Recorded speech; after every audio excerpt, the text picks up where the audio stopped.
Thus, if I see two bottles of wine on the shelf and one has a higher price, I leap to the conclusion that the more expensive one is the better wine. I select the one feature, from among the many others that I might have focused on, such as type of grape, vintner, vintage, wine growing region, and I use that to make my decision. But, as most smart consumers know, high price does not always mean high quality. Let's look in more detail at the implications of the use of the representative heuristic by eavesdropping on a conversation between mother and child in the aisle of a local supermarket. 132 The social animal. Picture the scene. 7-year-old Rachel spots her favorite cereal, Lucky Charms, takes a box off the shelf, and quietly delivers it to the shopping cart. Her mom looks at the box in disgust. It is bright red. A leprechaun is sprinkling shining stars over pink and purple marshmallow bits. On the back of the box, her mom finds a message informing her that a special, enclosed pair of glasses can be used to find hidden leprechauns. Mom sternly announces, "Rachel, put that junk back on the shelf. It is loaded with sugar and nothing but empty calories." Rachel replies, "But, Mom, it tastes good." Being a smart mom, she offers Rachel another choice and a little inducement. "Why not try this one? It's called 100% natural granola. It is good for you. Eat this and you'll grow up to be a big girl." Rachel looks at the box. It is small but heavy. The picture on the front features a bowl of light brown cereal set against a wood grain background, and a couple of stalks of unprocessed grains. On the back of the box is a lot of small, hard-to-read writing. Rachel exclaims, "Yucko! I don't want to be a big girl." How would you resolve the great breakfast cereal standoff? Would you side with the mother and opt for nutrition, even though Rachel may not like the taste? Or would you feel that Rachel, even at this tender age, should be making her own decisions, regardless of the consequences? My recommendation may surprise you. The fight is for naught. Tell Rachel and her mom to buy the Lucky Charms because, in actuality, it is more nutritious than the natural cereal. If Rachel's mom had bothered to read the fine print and conducted a systematic comparison between Lucky Charms and 100% natural granola, she would have discovered that Lucky Charms is lower in calories and saturated fats than 100% natural granola. 34 Although Lucky Charms is also slightly higher in sugar, this difference is negligible and of little dietary importance. Indeed, in 1981, Consumer Reports, a highly respected source of consumer information, conducted a test of breakfast cereals. 35 Their researchers fed young rats, which have nutritional requirements remarkably similar to those of humans, a diet composed exclusively of water and one of 32 brands of breakfast cereal for a period of 14 to 18 weeks. They found that the rats grew and remained healthy on a diet of Lucky Charms. On the other hand, a diet of Quaker's 100% natural granola actually stunted their growth. Social Cognition 133 What caused the disagreement between Rachel and her mom? It is clear that they used the cereal package as a representative heuristic. In this case, the problem for mom was to select a nutritious cereal. For Rachel, the problem was to get a cereal that was fun and tasty.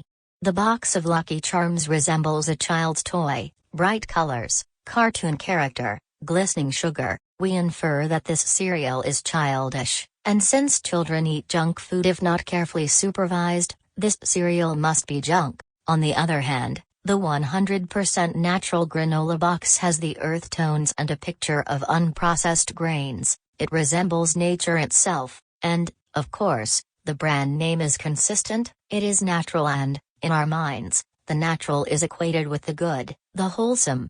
The cereal must be nutritious. The representative heuristic is used in places other than the supermarket. 36 An analysis of folk remedies and early Western medicine shows that a common assumption is that the cure should resemble the cause of the disease. For example, in one culture, epilepsy is treated with a drug made from a monkey whose movements appear epileptic. Similarly, in Western culture, newspapers initially ridiculed Walter Reed's suggestion that yellow fever was carried by a mosquito, since there is little resemblance between the cause and the result. The representative heuristic is used to identify psychological causes, as well. For example, in the 1960s and 1970s, many conservative adults clung to the belief that the political radicalism exhibited by the college students of that era was caused by permissive child-rearing practices. In early psychoanalytic theorizing, an obsessive-compulsive personality was known as anal retentive and was believed to be the direct result of early and severe toilet training practices. In the overwhelming majority of American presidential elections, the taller of the two major candidates has emerged victorious, suggesting the possibility that some Americans may implicitly believe that height may have something to do with the ability to lead. The representative heuristic is often used to form impressions and to make judgments about other persons. The first information we pick up about a person, information about gender, race, physical attractiveness, and social status, is usually associated with simple rules that guide thought and behavior. Gender and ethnic stereotypes tell us just how men and women differ and what a particular member of an ethnic group is like. Much research has, 134 The social animal, demonstrated that most people leap to the conclusion that beautiful people are more successful, sensitive, warmer, and of better character than less attractive people. Persons of high social stature, often inferred by dress and mannerisms, are respected and held in high esteem. Is it any wonder that get-ahead self-help books often describe how to take advantage of these heuristics by urging their readers to dress for success, that is, to wear the kinds of clothes that will create the image of a successful person? This is the representative heuristic in action. The availability heuristic. Suppose you go to a restaurant with some friends. Your friend Neil orders a steak with onion rings, but the waiter brings his steak with fries instead. "Oh, well," he says. "No big deal, I like fries almost as much as onion rings." This opens a discussion as to whether he should have sent back his order. Marlene accuses Neil of being unassertive. He turns to you and asks, "Do you think I'm an unassertive person?" How would you answer this question? If you know Neil well and have already formed a picture of how assertive he is, you can recite your answer easily and quickly. Suppose, however, that you've never really thought about how assertive Neil is. In this kind of situation, most of us will rely on how quickly and easily an example might come to mind. If it is easy to think of one vivid occasion when Neil acted assertively, you will conclude that Neil is a pretty assertive guy. If it is easier to think of an occasion when Neil acted unassertively, e.g., that time he let a phone solicitor talk him into buying a slap chop for $29.99, you will conclude that he is pretty unassertive. This mental rule of thumb is called the availability heuristic, which refers to judgments based on how easy it is for us to bring specific examples to mind. There are many situations in which the availability heuristic will prove accurate and useful. Specifically, if you can easily bring to mind several examples of Neil standing up for his rights, he probably is an assertive person. If you can easily bring to mind several examples of Neil letting people push him around, he probably is not. The main problem with employing the availability heuristic is that sometimes what is easiest to bring to mind is not typical of the overall picture. This will lead us to faulty conclusions. Social Cognition 135. Let's try something. Do you think more people in the United States die from shark attacks or from falling airplane parts? Do you think more people die from fires or from drowning? Think about it for a minute. When asked those questions, the overwhelming majority of people report that deaths from shark attacks are more common than those from falling airplane parts and that deaths from fires are more common than those from drowning. In fact, both answers are wrong. Why do most people believe these things? Studies suggest that is probably easier to bring to mind examples of deaths from sharks and fires because these events are more likely to be covered in a vivid manner on the evening news and thus are more available in people's memories. 37 Similarly, if you ask people to estimate the number of violent crimes committed each year in the United States, you will get very different answers, depending on how much primetime television they watch. As we learned in Chapter 3, people who watch a great deal of television, and, hence, see a great deal of fictionalized violence, vastly overestimate the amount of real crime that occurs in our nation. 38. The attitude heuristic. An attitude is a special type of belief that includes emotional and evaluative components. In a sense, an attitude is a stored evaluation, good or bad, of an object. According to Anthony Pratkanis and Anthony Greenwald, 39 people tend to use the attitude heuristic as a way of making decisions and solving problems. Attitudes can be used to assign objects to a favorable class or to an unfavorable category. For example, if John dislikes President Obama, he blames his policies for the recession, the high level of unemployment, and the huge deficit. If he likes Obama, he is apt to blame these problems on Obama's predecessor. Much research has shown that attitudes can be used to make sense of our social world. For example, a study by Anthony Pratkanis 40 found that a person's attitudes play a major role in determining what he or she knows to be true. In this study, college students were asked to identify which of two possible statements about another former president, such as the following, was true. 136. The social animal. A. Ronald Reagan maintained an A average at Eureka College. B. Ronald Reagan never achieved above a C average at Eureka College. What did Pratkanis find? Very few people actually knew what Reagan's college grades were. Their answer depended on their attitude toward him. Students who liked Reagan were more likely to believe statement. Students who disliked him were more likely to believe statement. What is more, the more extreme the attitude toward Reagan, the more confidence the students had in their judgments. In other words, the students in this study used their attitudes to estimate reality and then believed that what they estimated was correct. For those of you who are curious, statement is correct. Reagan never achieved above a C average in college. The use of an attitude heuristic can influence our logic and ability to reason. For example, in the late 1940s, Donald Thistlethwaite 41 asked respondents to state whether syllogisms such as the following were valid.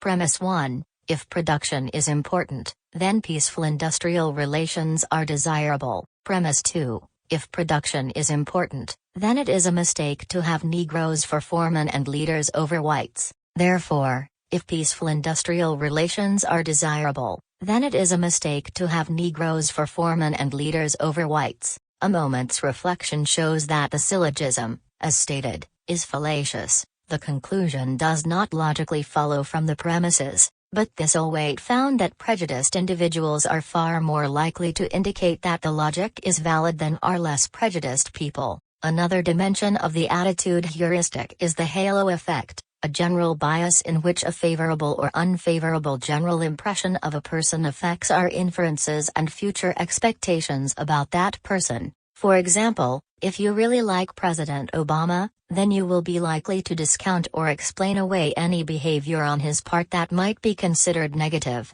and exaggerate the goodness of. Social Cognition 137. His positive actions. In your mind, it is almost as if he is wearing an angel's halo. Similarly, a disliked individual is assumed to possess negative traits, with his or her performance subsequently devalued. In one experiment, Richard Stein and Carol Nemiroff 42 demonstrated that college students gave a halo to women, depending upon the kinds of food they ate, all other things being equal. Once they found out that a woman ate health food, they rated her as more feminine, more physically attractive, and more likable than junk food eaters. Still another dimension of the attitude heuristic is the full second census effect.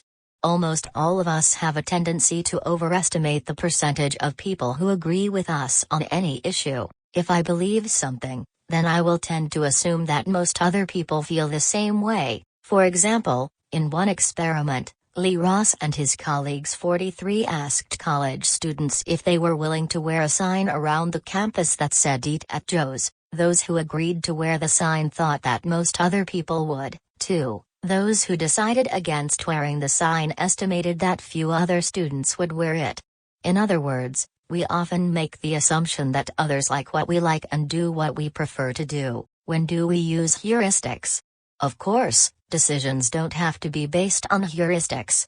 Rachel's mother might have carefully read the ingredients on the cereal box, subscribed to a consumer magazine, or consulted nutrition textbooks. Similarly, we could carefully reason about an issue or study the record and accomplishments of a politician. This would make us less likely to use our attitudes as a simple way to make sense of the world, and, occasionally, most of us do go through the decision-making process in a rational manner. This raises an important question: what conditions are most likely to lead to heuristic employment rather than rational decision-making? Research has identified at least 5 such conditions, 44 as you might expect from our earlier discussion of humans as cognitive misers. Heuristics are most likely to be used when we don't have time to think carefully about an issue, or when we are so overloaded with information that it becomes impossible to process the information fully, or when the issues at stake are not very important, so that we do not care to think about it. Heuristics are also used when, 138 the social animal, we have little solid knowledge or information to use in making a decision. A moment's thought will reveal that the persuasion landscape faced by Rachel and her mother contains many of the features that lead to heuristic decision-making. If she is like most Americans, Rachel's mother is feeling increasingly time-pressed since her leisure time has eroded considerably in the last 10 years. As a consumer, she faces a message-dense environment complete with a choice of nearly 400 different brands of cereal currently on the market. She probably has had little consumer education or training. At the same time, she has been the recipient of millions of advertisements, each repeating and repeating a brand image, so that this image will quickly come to mind in the aisles of the local supermarket. Given this state of affairs, it is a wonder that all decisions aren't made heuristically. Categorization and social stereotypes. Before the Persian Gulf War of 1991, the U.S. Congress held a series of debates on the positive and negative consequences of going to war. Those who supported the war described Saddam Hussein as the new Hitler. They emphasized the parallels between Saddam's gassing of the Kurds and Hitler's gassing of the Jews, Iraq's invasion of Kuwait and Germany's invasion of Poland and the Baltics, and Saddam's and Hitler's buildup of armaments. Those who opposed the war saw the situation in Iraq as paralleling that of Vietnam. They saw both incidents as civil wars, a fight between North and South Vietnam and between various Arab factions. They worried about the U.S. military's ability to fight in foreign terrain of swamps and deserts. They characterized the war efforts as a war in support of big business and big oil. In a sense, the debate over whether to go to war with Iraq was really a debate over whose categorization of ambiguous events was correct. And with good reason. For once it is decided how an event or person should be categorized, it becomes clear what course of action should be taken. If Saddam is truly a new Hitler, then the policy of economic sanctions will only bring additional threats to peace and ultimately a much worse war. If Iraq is another Vietnam, then intervention would lead, Social Cognition 139, to a long and divisive war, becoming mired in a quagmire with no clear victors and losers. 45. We debate how to categorize persons and events hundreds of times a week, and although we often do not go to war over the results, the consequences of how we interpret and define events can be significant. For example, I know a social psychologist who I consider one of the best researchers of his generation. He is also a thoughtful and considerate human being and a leading contributor to Theory X. However, he is rarely described as a leading light in the field who cares about people or a major proponent of Theory X. Instead, he is primarily described as a very talented black social psychologist. What are the consequences for this person to be referred to constantly as black as opposed to any one of a number of other equally applicable attributes? Later in this book, we will look in detail at the nature and consequences of prejudice. For now, let us look at how we categorize events and persons and with what effect. Stereotypic knowledge and expectations. One of the most important consequences of categorization is that it can invoke specific data or stereotypes that then guide our expectations. For example, each of the following words probably invokes some very specific meanings: hipster, college professor, party girl, racist, and liberal Democrat. Once we categorize a person or an event using one of these terms, we base our expectations about future interactions on the accompanying stereotypes. Suppose I go into a cafe that a friend has categorized as a bar as opposed to a fine dining establishment. I will probably think of the place in different terms and act in a different way, and, if the categorization is erroneous, my behavior might be foolish and might even get me into trouble. An interesting study by John Darley and Paget Gross 46 demonstrates the power of expectations to influence the way we think and make judgments about people. In their experiment, they told 4 different stories about Hannah, a 4th-grade schoolgirl. After hearing one of the 4 stories, college students were asked to estimate Hannah's academic ability. In the first 2 stories, subjects merely saw a videotape of Hannah playing in either a high-class neighborhood or a poor, run-down neighborhood. This was designed to create stereotypic expectations about Hannah's background. In the 140 The Social Animal, second 2 stories, subjects saw one of these videotapes of Hannah playing and, in addition, viewed a film of Hannah completing 25 achievement test problems.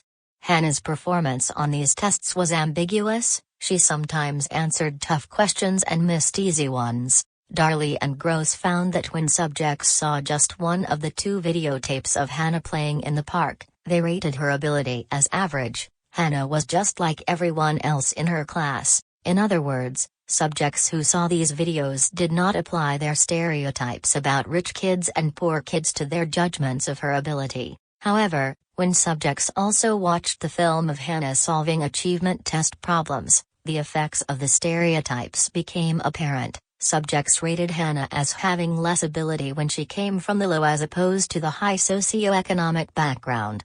They also interpreted her ambiguous performance as consistent with their judgments, evaluating the test as easier and estimating that Hannah solved fewer problems when she came from a poor background. 2 lessons can be learned about stereotypes from this experiment.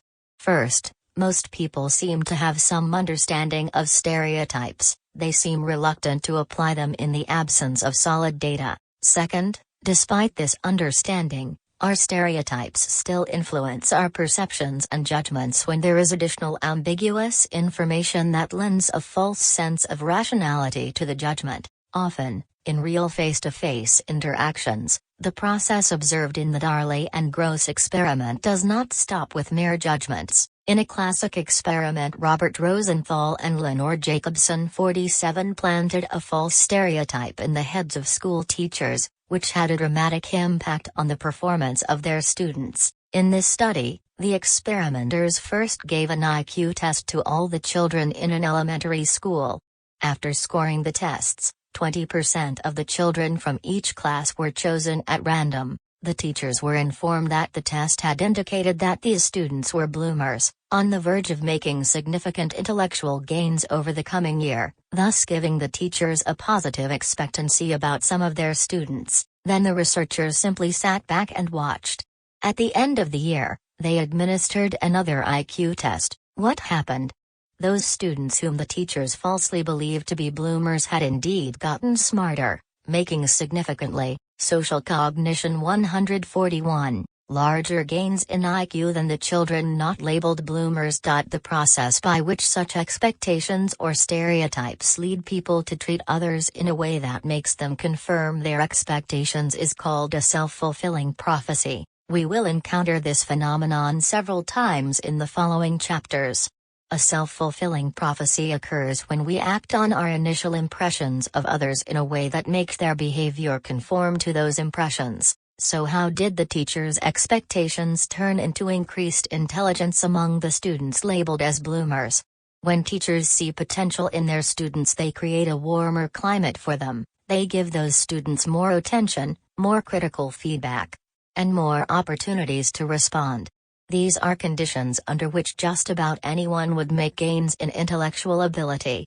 In short, their belief in the student's potential for growth, whether true or false, leads them to create the optimal conditions for the student to grow. Seeing relationships where there are none, The illusory correlation. Still another effect of categorization is that we frequently perceive a relationship between two entities that we think should be related, but, in fact, they are not. Social psychologists have dubbed this the illusory correlation.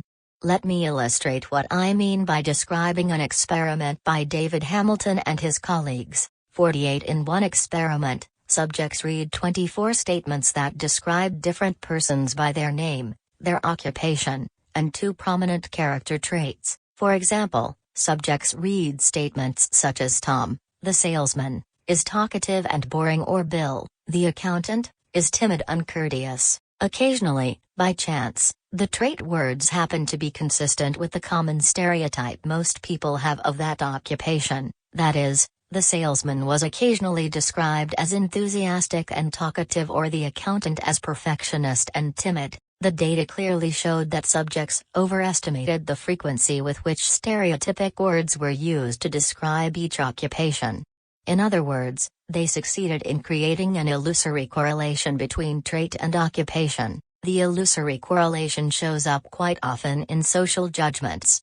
Consider these two examples. In informal surveys, people consistently overestimate the extent to which lesbians are likely to contract the AIDS virus. 49 In fact, lesbians have a lower rate of HIV, 142 the social animal, infection than male homosexuals and male and female heterosexuals. However, the knowledge that male homosexuals have high rates of HIV infection coupled with the categorization of a woman as homosexual leads to the mistaken judgment that lesbians are likely to have AIDS. In clinical judgments, categorizing an individual into a certain diagnostic category can lead to the perception of a relationship between the individual and behavior consistent with that diagnosis. 50 Regardless of the setting, the illusory correlation does much to confirm our original stereotypes. Our stereotype leads us to see a relationship that then seems to provide evidence that the original stereotype is true.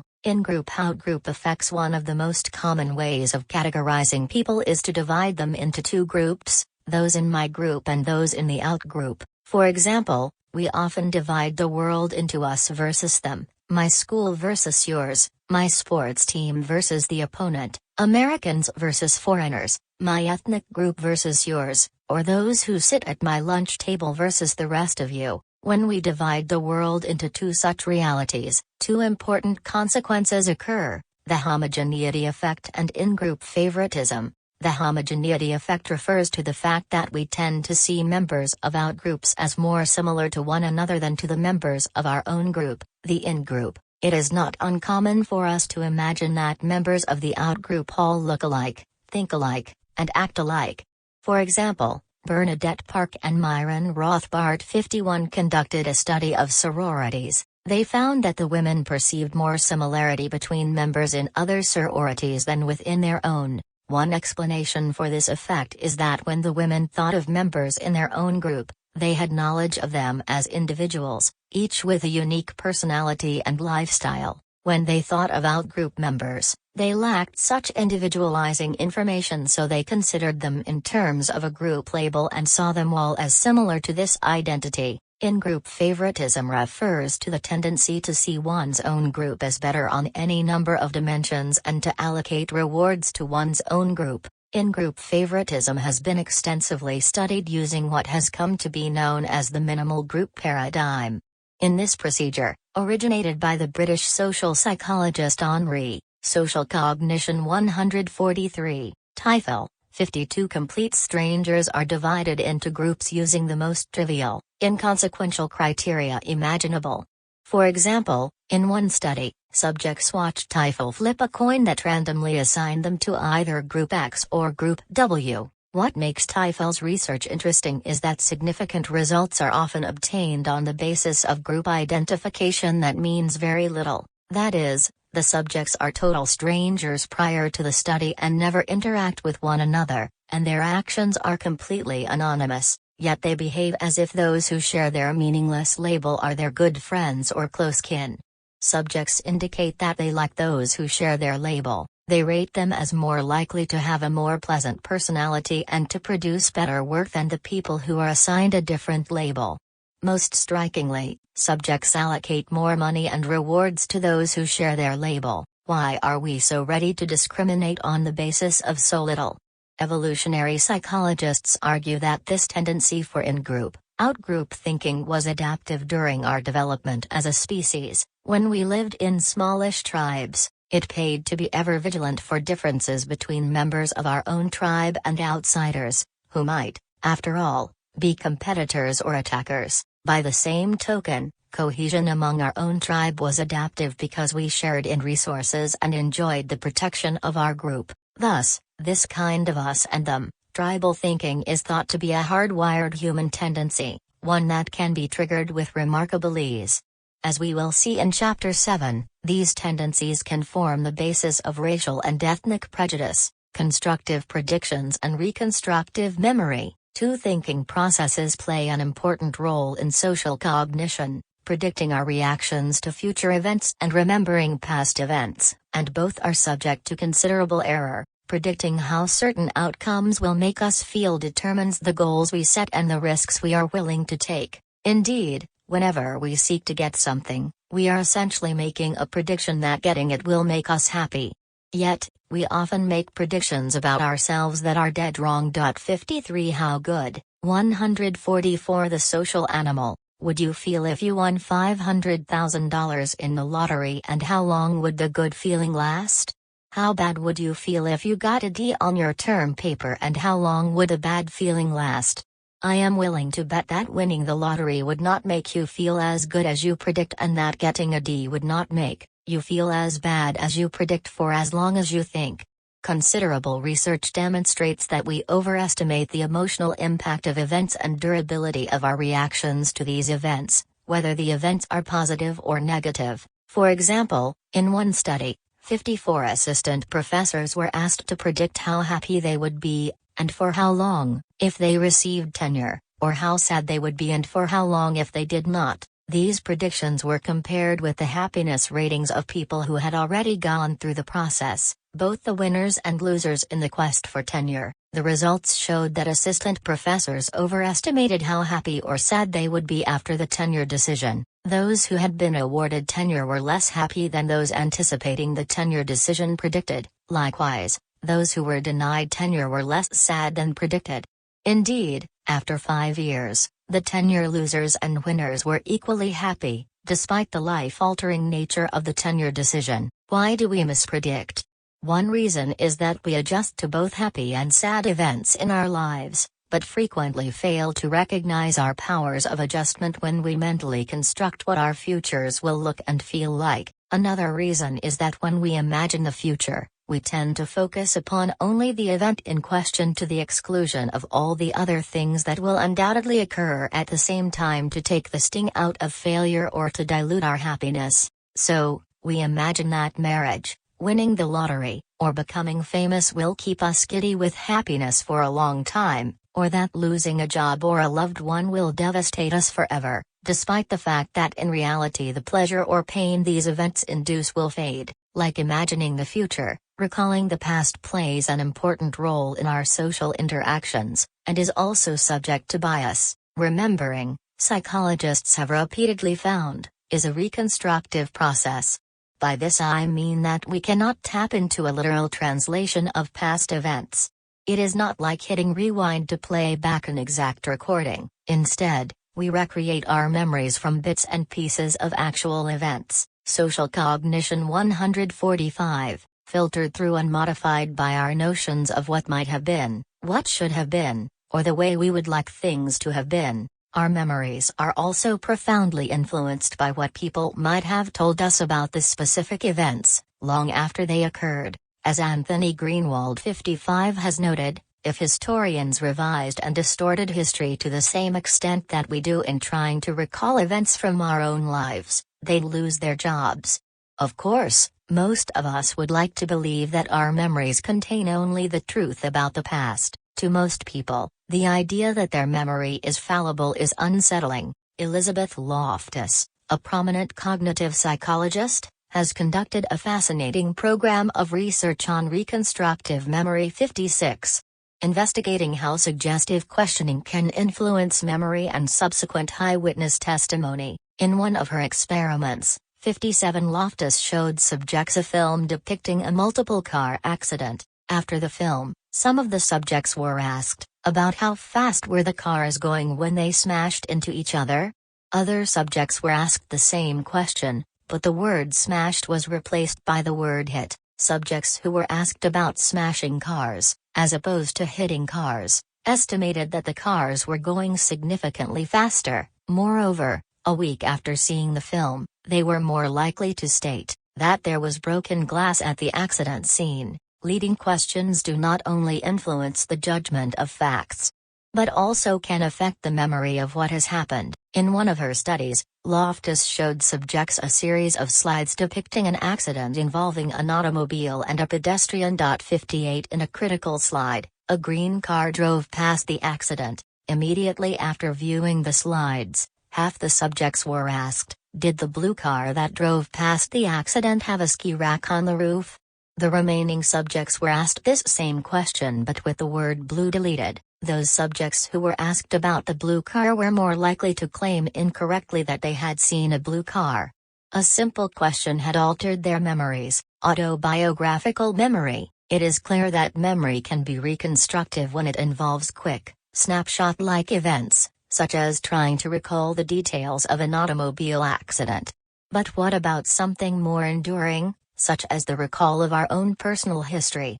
Here again, it's important to reel 146 The social animal is that we don't remember our past as accurately as we would like to believe. It is impossible to remember every detail of our lives. Serious revisions and important distortions occur over time, as you might imagine. These revisions of autobiographical memory are not random, rather, we have a strong tendency to organize our personal history in terms of what Hazel Marcus 59 calls self-schemas, coherent memories, feelings, and beliefs about ourselves that hang together and form an integrated whole. Thus, our memories get distorted in such a way that they fit the general picture we have of ourselves. For example, if we have a general picture of our childhood as having been unhappy, and our parents as having been cold and distant, any events from our childhood that violate that general picture will be more difficult to recall than events that support it. Thus, over the years, our memories become increasingly coherent and less accurate. In this manner, we rewrite our personal histories. It isn't that we are lying about our past, it is that we misremember in a way that fits with our schemas. A simple experiment by Michael Ross, Kathy McFarland, and Garth Fletcher sheds considerable light on how this might come about. 60 In their experiment, college students received a persuasive message arguing the importance of frequent toothbrushing. After receiving the message, they changed their attitudes toward toothbrushing. Needless to say, this is not surprising, but here's what was surprising. Later that same day in a different situation, the students were asked, how many times have you brushed your teeth in the past 2 weeks? Those who received the message recalled that they brushed their teeth far more frequently than did students in the control condition. The students were not attempting to deceive the researcher. There was no reason for them to lie. They were simply using their new attitudes as a heuristic to help them remember. In a sense, they needed to believe that they had always behaved in a sensible and reasonable manner, even though they had just now discovered what that sensible behavior might be. Elizabeth Loftus has carried this line of research a step further. She has shown how easy it is to plant false memories of childhood experiences in the minds of young adults merely by instructing a close relative to talk about these events as fact. 61 For example, if a young man's older sister said to him, "Remember the time when you were 5 years old and you got lost for several hours at the University City shopping mall? And you went into a panic," and an oldish man tried, Social Cognition 147, to help you? When we discovered you were holding the old man's hand and were crying. Within a few days of hearing such a story, most people will have incorporated that planted memory into their own history, will have embroidered it with details, and will be absolutely certain that it really happened, when, in fact, it didn't. This has been called the false memory syndrome. The recovered memory phenomenon. Loftus's research on the planting of false childhood memories has led her and many other cognitive scientists 62 to take a close and skeptical look at an unsettling societal phenomenon, the recovered memory phenomenon. During the 1980s and 1990s, thousands of adults seemed to remember horrifying childhood events that had been previously unavailable to them. Many of these memories involved sexual abuse, over a period of months or years, by their father or some other family member. Some memories even included vivid accounts of forced participation in elaborate satanic rituals involving such bizarre and gruesome activities as the killing and devouring of infants. 63 Typically, these memories would surface during intensive psychotherapy, frequently under hypnosis, or after reading a vivid and highly suggestive self-help book. Needless to say, sexual abuse does occur within families, and the consequences of such abuse can be tragic.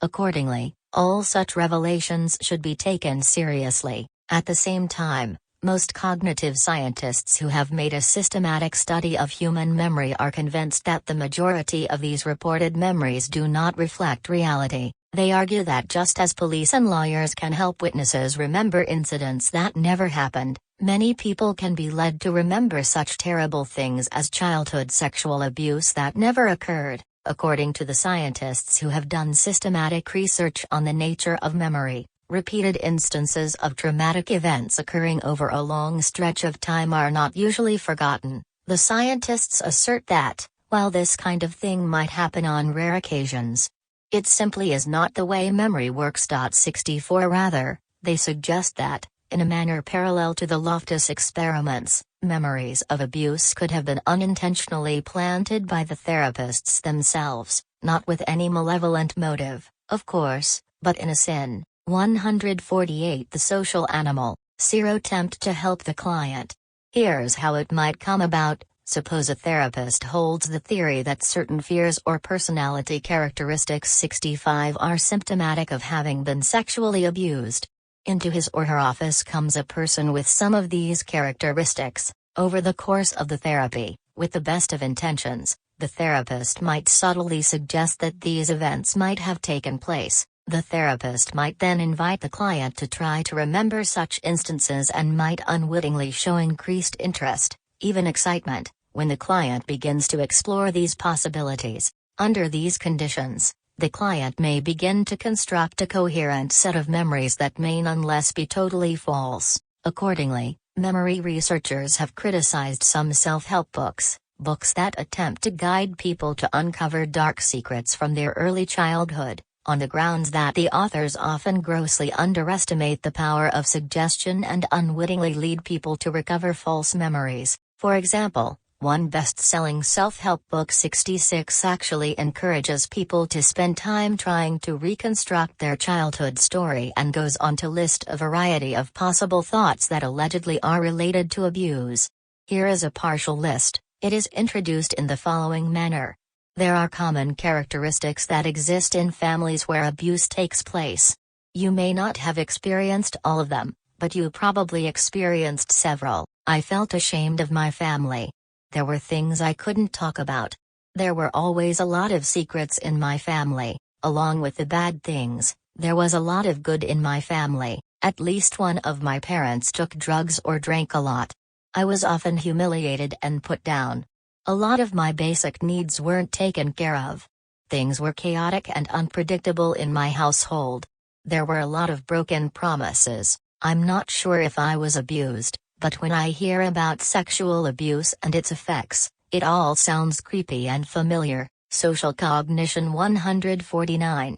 Clearly, some of the items on this list would apply to most of us, whether or not we experienced anything resembling sexual abuse. Furthermore, as John Keelstom 67 has pointed out, there is no scientific evidence of a specific link between child sexual abuse and any of these kinds of checklist items. What are we to make of a situation where thousands of adults assert that they were sexually abused as children, repressed the memory of abuse, and now, after reading this book, seem to remember the abuse? On one hand, we have a desire to take each of these incidents seriously. If such a thing did take place, It is indeed tragic, and our hearts go out to the people who had such traumatic experiences, but what if the memory is false? In the absence of any corroborating evidence, should the person confront and prosecute the accused family member? Thousands of people have done just that, and many families have been torn apart by these accusations. 68 As you might imagine, when people are accused of such actions some 30 years after the alleged fact, it is usually impossible for them to prove their innocence. False memory has been a highly controversial issue in contemporary psychology. Some professional psychologists have been willing to take these accounts at face value, but most cognitive scientists, based on their research on memory, believe that, in the absence of any corroborating evidence to suggest abuse, it would be wrong to accuse the suspected family member of having committed this serious crime. In addition to the scientific research we have mentioned, researchers point to evidence from everyday life indicating that many of these recovered memories of abuse, when carefully examined, turn out to be either flat out wrong or extremely unlikely. For example, in some instances, several siblings sleeping in the same room where the events allegedly occurred swore they never took place. Occasionally, the accused perpetrator was hundreds of miles away when the series of events allegedly occurred. In many instances, people who acquire such memories in therapy have come to realize on their own, years later, that the events never actually occurred, and they retract their accusations. 69 Sometimes, where there should be clear evidence, it is conspicuous by its absence. For example, as mentioned above, some people have recovered the vivid memory of having been forced to participate in a series of satanic rituals in which they killed and ate babies and buried their remains. Some of these memories are precise about where the bodies, 150 the social animal, were buried. But thorough, systematic searches by law enforcement officers have never succeeded in turning up a single skeleton, and no coinciding kidnappings were reported that would have supported the veracity of these accounts. 70. Many questions remain unanswered. For me, the most interesting one is, what's in it for the victim? It's one thing to falsely remember something relatively trivial, like having been lost in a shopping mall as a child. But recovering a memory of having been sexually abused would entail a lot of pain. If these events didn't, in fact, take place, why would anyone be willing to believe they did? I do not have a definitive answer to that question. I can share one case history that may or may not be typical. This involves a close friend, a very bright, highly sophisticated, middle-aged woman I will call Madeline. Here is what she wrote. I was at a very low point in life. I was feeling terribly unhappy and insecure. My marriage had recently fallen apart. I was having a lot of trouble relating to men. My professional life had taken a few terrible hits. My self-esteem was at an all-time low. I had the strong feeling that my life was out of control, and not what it should be, when I picked up a self-help book and began to read about dysfunctional families, and, more specifically, about characteristics of people who have been sexually abused as children, and characteristics of families where sexual abuse takes place. It was as if a flashbulb went off. In some strange way, I actually felt a sense of relief. It was a feeling of, oh, so that explains why I am so miserable. The book told me that, if I didn't remember specifics, it probably meant I was repressing horrible memories. I felt like a detective. The more I began to think about my childhood, the more things began to fall into place. For several weeks, I vacillated between all kinds of emotions. I was feeling anger at my father, humiliation, hurt, and also a sense of relief. I now see that the relief came from the fact that, if I could blame my unhappiness on something terrible that was done to me when I was little, then I wouldn't have to take responsibility for my own failures as an adult. Luckily, I didn't ever confront my parents, because I came to realize that the memories probably weren't reliable. I started to have new memories in which the details of events were, social cognition 151, different. Both sets of memories couldn't have been correct. Also, I came to realize the events I'd remembered couldn't possibly have happened, for a whole host of reasons. It was incredibly hard giving up the idea that there was a clear, Identifiable reason for my daily sadness and hurt. I was very vulnerable and messed up when I read that book. I could have done untold damage to my family, and to myself, if I had ever made public my memories.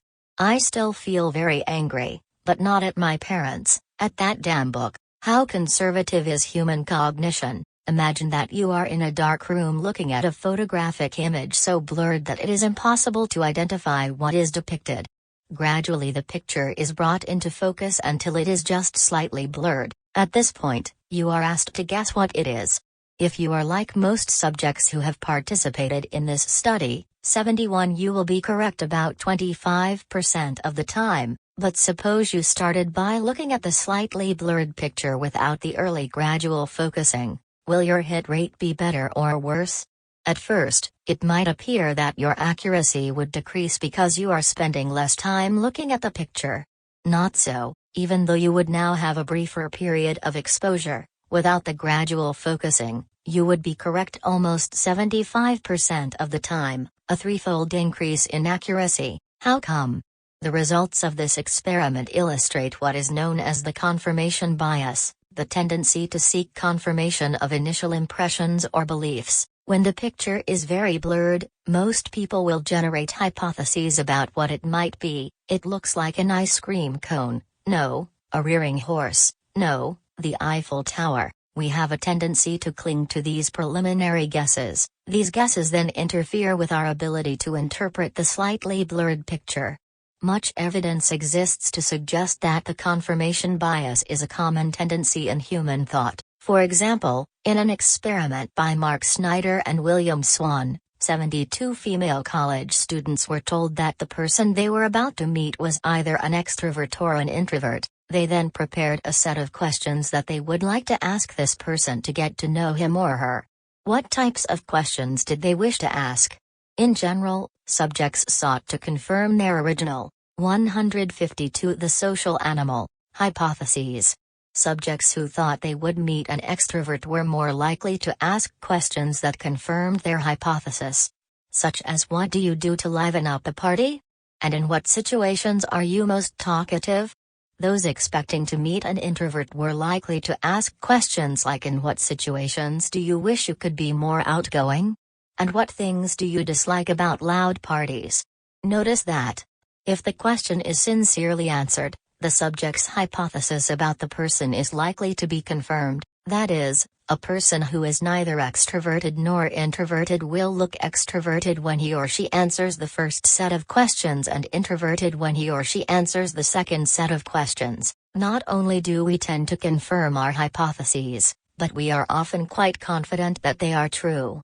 This can be illustrated by what Baruch Fischoff termed the hindsight bias, or the I knew it all along effect. 73. As you may recall from our discussion in Chapter 1, once we know the outcome of an event, we have a strong tendency to believe that we could have predicted it in advance. In the Fischoff experiments, subjects were given a test assessing their knowledge of historical events. The subject's task was to indicate the likelihood that 4 possible outcomes of the event could have actually occurred. Some of the subjects were told that one of the 4 possibilities had actually happened, but were asked to make the estimates that they would have made had they not first been told the right answers. The results showed that subjects could not ignore this information. They substantially overestimated their prior knowledge of correct answers. In other words, even though subjects really didn't know the answers to the test, once they were told an answer, they believed that they knew it all along and that their memories had not changed. The confirmation and hindsight biases provide support for the proposition that human cognition tends to be conservative. That is, we try to preserve that which is already established, to maintain our pre-existing knowledge, beliefs, attitudes, and stereotypes. Throughout this book we have seen numerous examples of cognitive conservatism. The first information received is almost always the most influential. Easily accessible categories are overused in forming judgments. Representative, availability, and attitude heuristics are sometimes misused. Stereotypes distort information processing and confirm the apparent usefulness of the stereotype, and memory is reconstructed to fit with current perspectives. Social cognition 153. In a provocative article, Anthony Greenwald 74 has argued that cognitive conservatism has at least one benefit: it allows us to perceive the social world as a coherent and stable place. For example, suppose that every time the library received some new books that didn't fit its previous cataloging system, a librarian renumbered and recatalogued all the books in the library. The HM 251s were changed suddenly to AP 57s, and the BFs were now divided into the EAs and the DBs. It would probably take the librarian years to recatalog the books. When you show up to research or term paper on social cognition, you would find it nearly impossible to locate the books and articles you need. The library would be a place of utter confusion. To keep the library operating and coherent, it makes sense to modify only slightly the current cataloging system and fit the new books into the old system. Similarly, to keep our minds operating and coherent, it makes sense to practice cognitive conservatism and to modify only slightly our cognitive categories. However, as we have seen throughout this chapter, cognitive conservatism has its costs. The misuse of inappropriate categories may cause a person to distort events or to miss important information. The misapplication of a heuristic can lead to poor decision-making. The failure to update our conception of the world in the face of new and discrepant information can result in a mistaken picture of reality. The consequences are not just mental but can show their face in social problems that we call racism, sexism, prejudice, and just plain stupid thinking. What can we do to avoid the negative consequences of cognitive conservatism? Here are 4 rules of thumb that might help.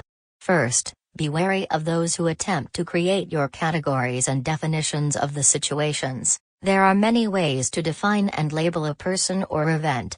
Ask yourself, why is this particular label being suggested? Second, try to use more than one way to categorize and describe a person or event. By seeing a person or event in a number of different ways, we do not rely on a single category that we then misemploy, bending and twisting the data so that they fit a preconceived notion. Third, try to think of persons and important events as unique. Although they are members of a particular salient category, they are also members of many other categories and have their own unique attributes. Individuation can help prevent the overuse of a 154 the social animal, given stereotype or heuristic.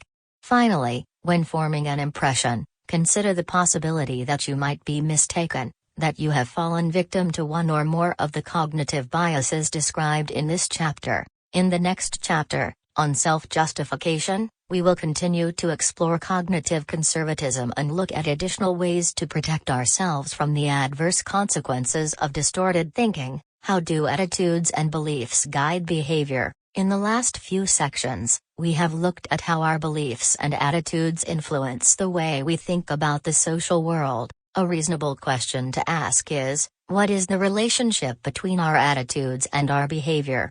Can we use our attitudes to predict how we will behave? For example, suppose I like vanilla ice cream, but you dislike it. Would you and I behave differently toward vanilla ice cream? Our intuition says yes. Most people would expect that I would purchase a lot of vanilla ice cream, choosing it over other flavors. You, on the other hand, would rarely buy it. This is usually true for simple preferences like vanilla ice cream. But we would be making a serious mistake if we assumed it was always the case. A long history of research suggests that in many situations, this intuition is wrong. Let's take a closer look.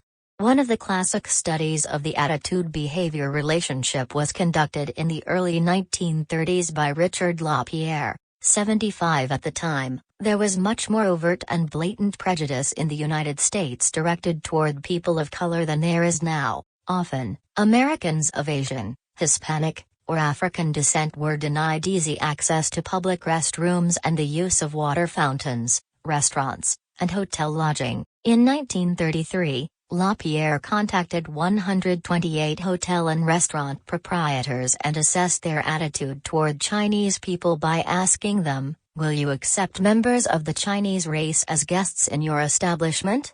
More than 90% of those contacted said, no.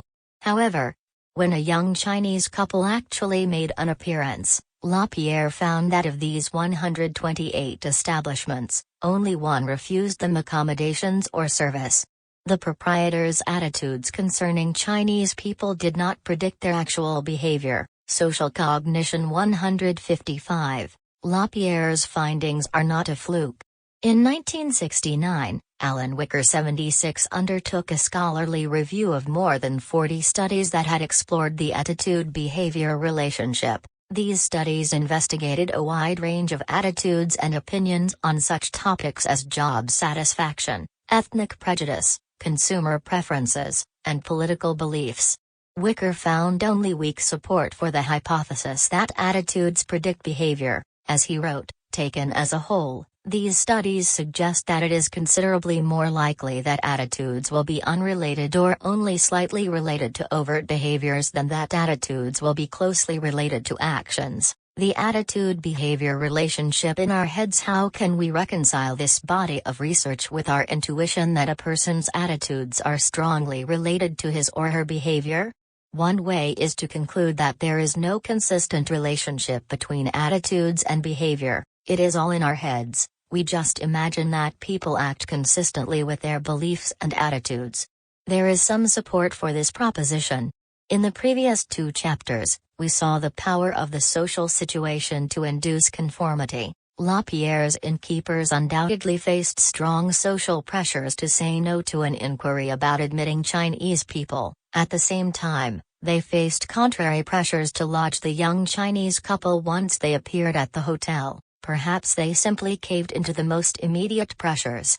Perhaps we are nothing more than creatures who succumb to whatever pressures happen to exist in our immediate social environment. In support of the hypothesis that the perception of attitude-behavior consistency is all in our heads is the common tendency to attribute the cause of an individual's behavior to characteristics of the individual, such as personality traits and attitudes, rather than to the power of the situation itself.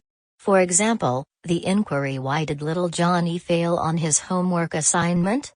is often answered with the statement "because he is stupid or lazy," ignoring such situational factors as overcrowded schools or a poor academic environment. In other words, as we learned in Chapter 1, when we see something happen to a person, most of us assume that the event is consistent with the kind of person he or she is. We would like to believe that people get what they deserve and deserve what they get.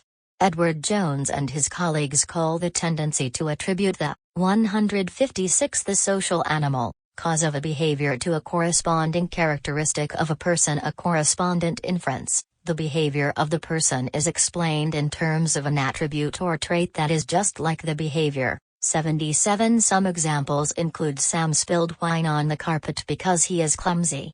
And Amy snapped at Ted because she is a hostile person. An experiment by Edward Jones and Victor Harris demonstrates that such inferences can be pervasive. 78 In this experiment, subjects read essays either favorable or unfavorable to Fidel Castro's regime in Cuba, allegedly written by students in a political science course. Half the subjects were told that the essay writers freely chose the position presented in their essays, whereas the others were told that the writers had been forced to take that position and were instructed to make the best case they could. Subjects then had to guess the essay writers' true attitude toward Castro. When the essay writers could choose a position freely, subjects assumed that the content of their essays reflected their attitudes. Those writing pro-Castro essays were believed to be pro-Castro, and those writing anti-Castro essays were assumed to be anti-Castro. This was not surprising.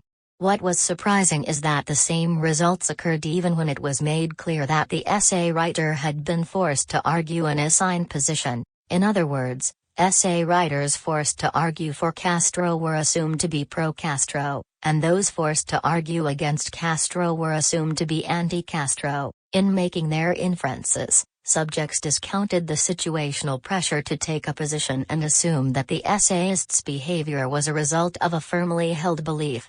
In this case, the attitude-behavior relationship was located in the head of the observer. When do attitudes predict behavior?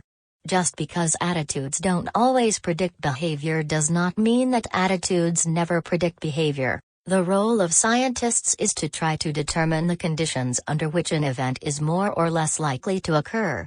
Russell Fazio 79 has identified one major factor that increases the likelihood that we will act on our attitude: accessibility. Attitude accessibility refers to the strength of the association between an object and your evaluation of it. For example, if I say snake, most people will immediately think, bad, dangerous. If I say Renoir painting, social cognition 157, most will quickly respond, beautiful. We all know people about whom we immediately think, oh, no, not that jerk again, or conversely, wow, what a wonderful person. These are highly accessible attitudes. Not all attitudes and beliefs are highly accessible. For example, we may have opinions on Puerto Rican statehood or the value of advertising, but for most of us, these opinions do not readily come to mind. Sometimes we have no real attitude, that is, no evaluation of the object stored in memory. Nevertheless, we might venture an opinion if asked. For example, survey researchers find that respondents are capable of giving their opinion about made-up issues, such as a phony piece of legislation or foreign aid to a non-existent country. In these latter two cases, our less accessible attitudes and non-attitudes are not likely to guide behavior. How does attitude accessibility influence behavior?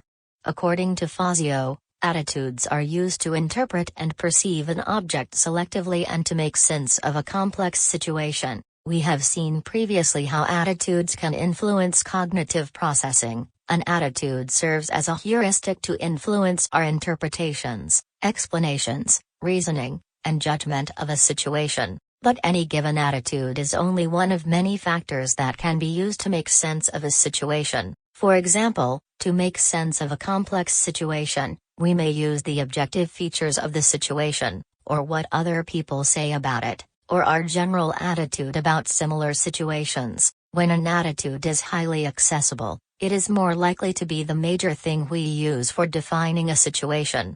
In those situations, we will act on the basis of that attitude. There is considerable evidence to support the proposition that highly accessible attitudes guide behavior.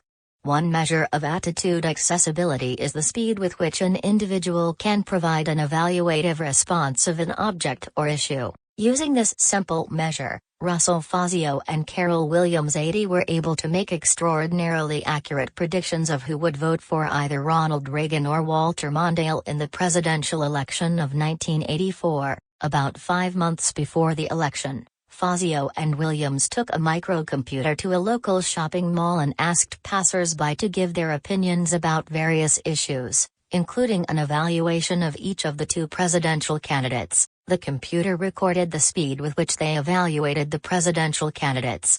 This was their measure of attitude accessibility. Later, Fazio and Williams contacted 158 the social animal, the subjects, and asked them about their perceptions of two presidential debates. After the election, they asked for whom they had voted. The results showed that those individuals with highly accessible attitudes 5 months before the election were more likely to vote for their favored candidate and to perceive the presidential debates in a manner consistent with their attitudes. In a slightly different vein, Fazio and his colleagues 81 actually manipulated the accessibility of an attitude by having subjects repeatedly express their opinions or by giving subjects the opportunity to have direct experience with the attitude object. They consistently found that attitudes that are made accessible in this manner became predictive of subsequent behavior to a far greater extent than attitudes that are not made accessible. Fazio's concept of attitude accessibility provides us with several ways of interpreting the lack of an attitude-behavior relationship in the LaPierre study of innkeepers. The problem is that we do not know how accessible attitudes toward Chinese people were for each of the innkeepers.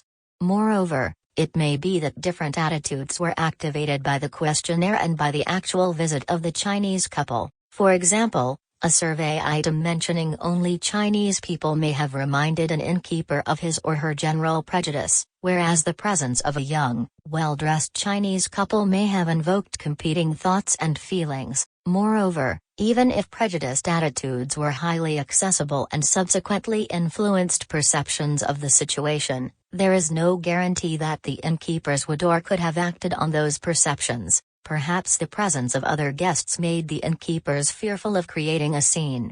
Perhaps the experience was a new one for the proprietors, and they simply did not know how to behave. Such factors limit the extent to which a person will act on his or her beliefs or attitudes. Acting on perceptions. There is another way that attitudes and beliefs can influence behavior. The belief can come to create the social world in which we live.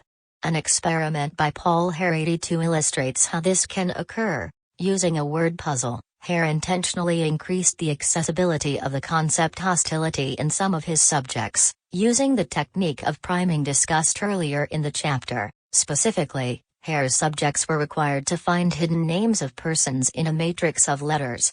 For half the subjects, the hidden names were of persons associated with hostility: Charles Manson, Adolf, Social Cognition 159, Hitler, Ayatollah Khomeini, and Dracula.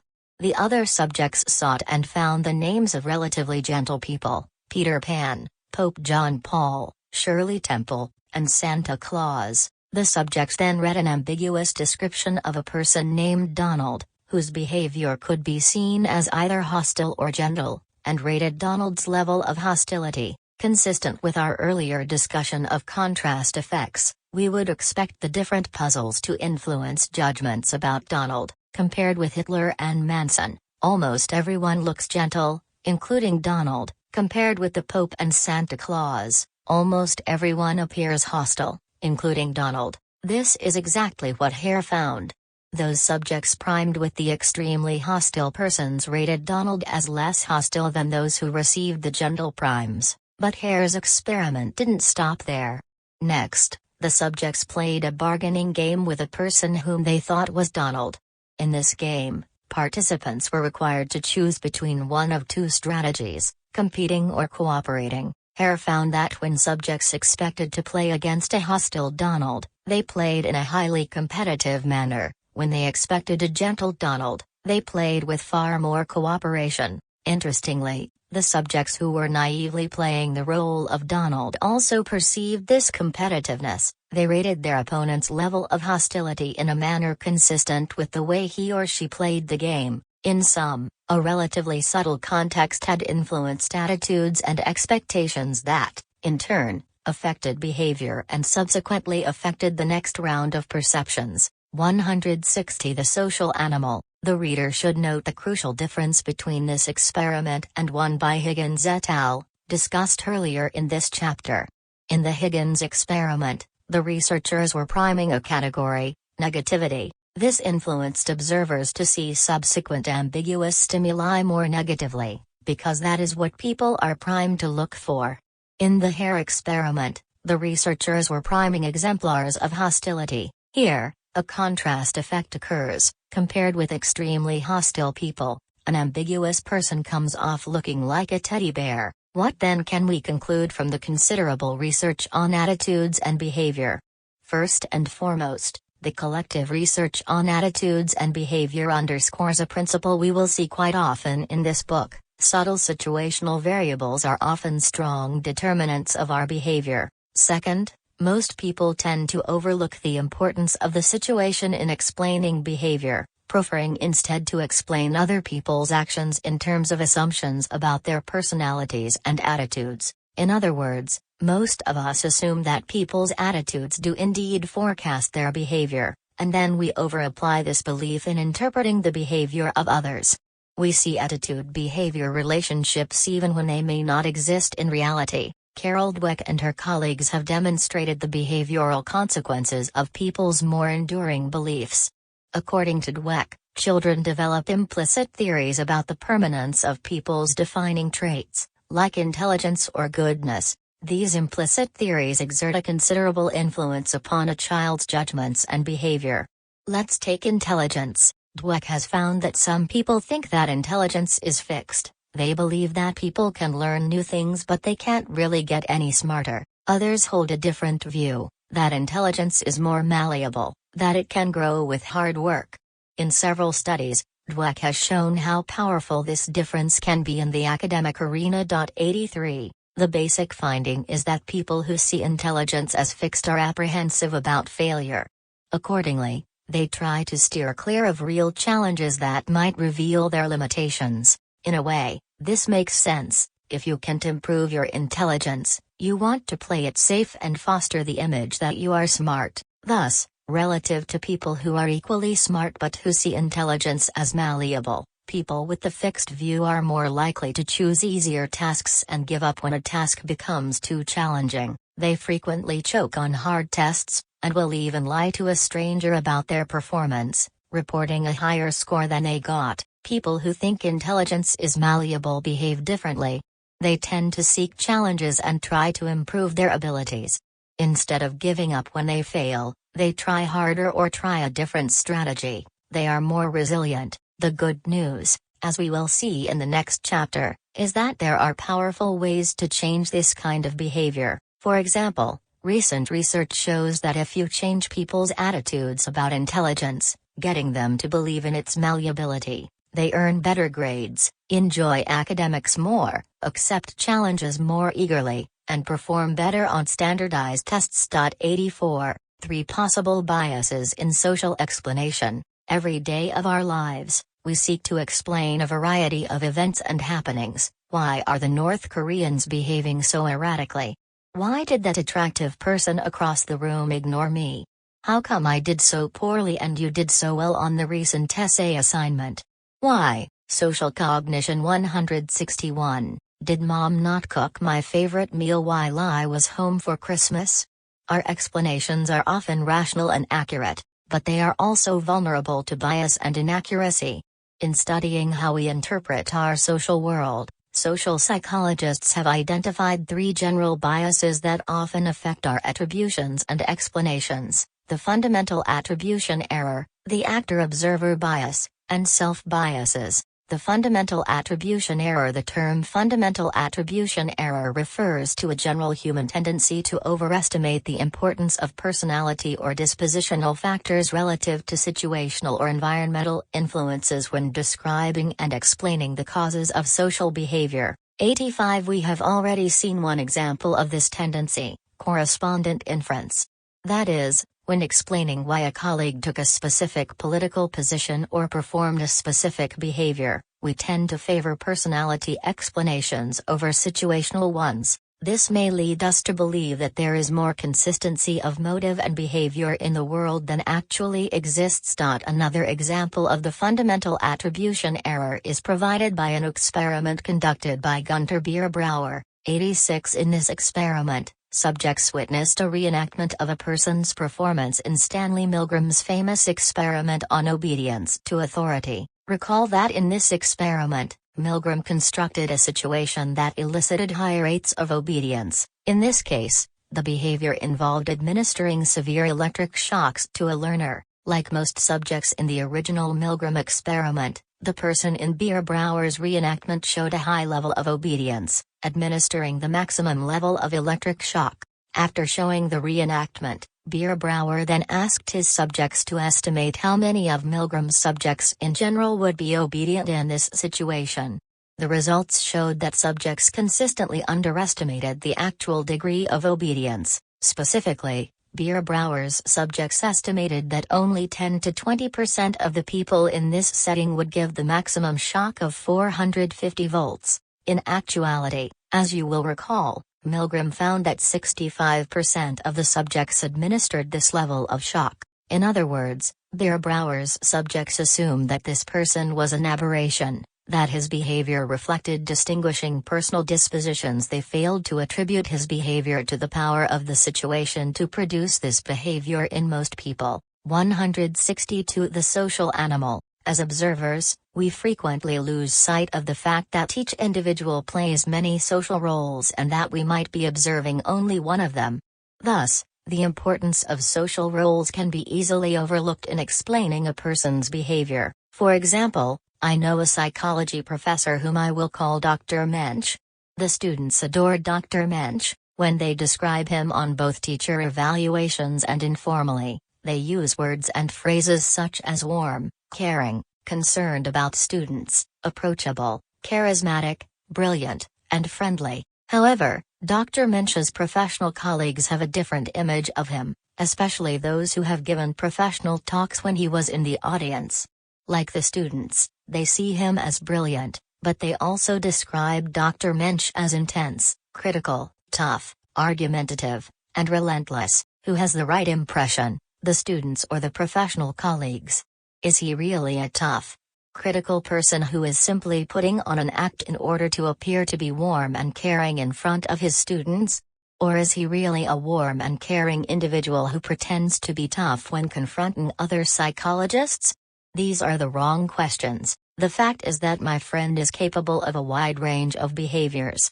He is all these things, and more that we will never see. Some social roles tend to pull behavior from one part of the spectrum, other social roles tend to pull behavior from a different part of the spectrum. The students see Dr. Mensch in only one role, that of teacher.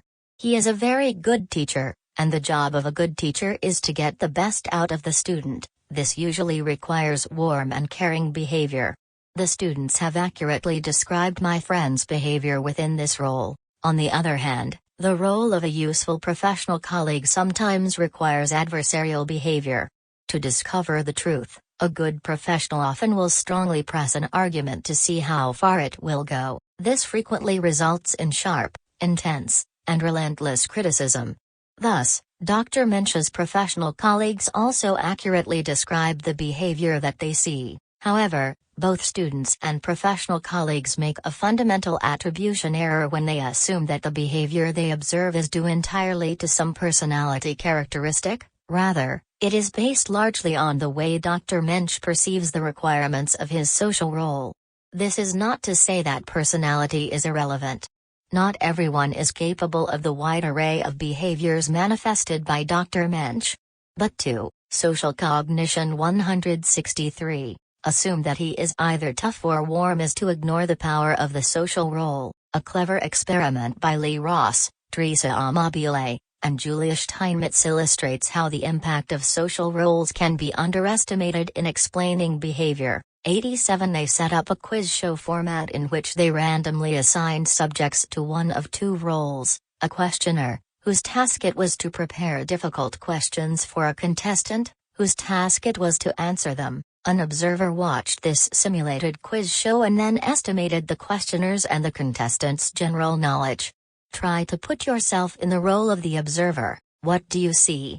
Well, unless you are very careful, you will see one very smart, knowledgeable person and one rather stupid person. But take a closer look. Notice how these two roles constrain the behavior of the participants. The questioner is likely to come up with some fairly difficult questions based on esoteric knowledge. In what baseball park did Babe Ruth hit his second-to-last home run? What is the capital city of Lithuania? And what is the date of Thomas Jefferson's death? 88. By simply asking these questions, the questioner looks smart. On the other hand, the contestant is faced with answering these difficult questions and is likely to miss a few. This makes him or her look a little stupid, and this is exactly what Ross and his colleagues found.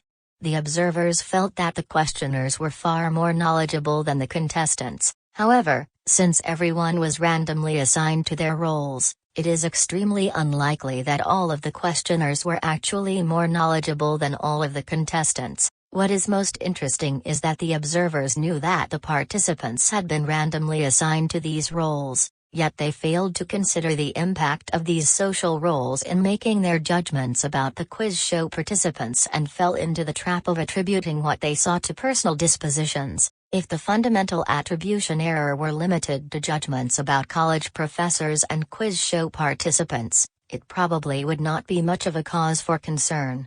However, its implications are far-reaching. Consider a common reaction of most Americans to a person using food stamps at a supermarket: she is lazy. If she just tried harder, she could get a job. Or consider this characterization of a convicted burglar: he is a terrible human being. What type of villain could commit such acts?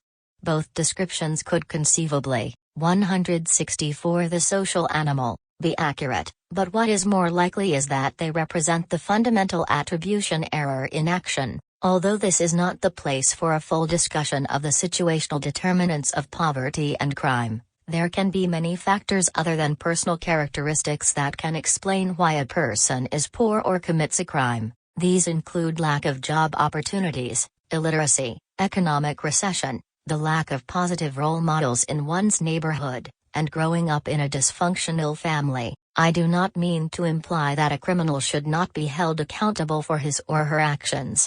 Criminals are responsible for what they do and should be held accountable, but by focusing on personal rather than situational factors, we will endorse different policies for dealing with social problems such as poverty and crime. For example, the attribution "this criminal is a fiend" will result in a policy of spending more money on bigger and stronger prisons and doling out longer prison sentences. Perceiving the causes of crime as due largely to unemployment, poor role models, and illiteracy will result in policies like increased spending for better schools, better teachers, and tax credits to businesses that invest in poverty-stricken areas. Don't get me wrong, I am not suggesting that dispositional factors such as laziness, clumsiness, or viciousness do not exist.